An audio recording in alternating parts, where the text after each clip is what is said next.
দক্ষিণ লেবাননের একাধিক এলাকায় চলছে ইসরায়েলি বিমান হামলা। শনিবার হুলা টাইর জেলার ওয়াদি আদর্শিত আল কুসাইর, মানসুরি ও নাবাতিহে আল ফাওকার উপকণ্ঠে হামলা চালায় ইসরায়েলি যুদ্ধ বিমান। লেবাননের আলমানা টেলিভিশনের দাবি, হামলায় ফসফরাস শেলসহ নিষিদ্ধ অস্ত্র ব্যবহার করা হয়েছে, তবে তাৎক্ষণিকভাবে হতাহতের কোনো খবর পাওয়া যায়নি।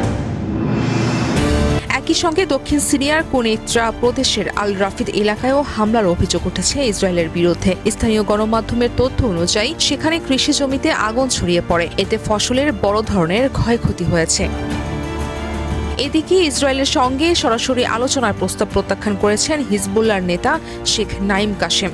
তার দাবি, এই উদ্যোগ লেবাননের সার্বভৌমত্বকে মার্কিন ইসরায়েলি দাবির কাছে সমর্পণের শামিল। 2024 সালের 27 নভেম্বরের যুদ্ধবিরতি চুক্তি এখনও কার্যকর রয়েছে বলেও দাবি করেন তিনি। লেবাননের জনস্বাস্থ্য মন্ত্রণালয়ের তথ্য বলছে, চলতি বছরের 2 মার্চ থেকে ইসরায়েলি সামরিক অভিযানে দেশটিতে নিহত হয়েছেন 4,335 জন, আহত 12,277 জনেরও বেশি।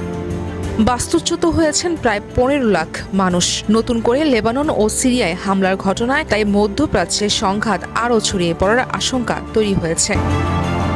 রাজিয়া সুলতানা কিয়া, প্রাইম টিভি।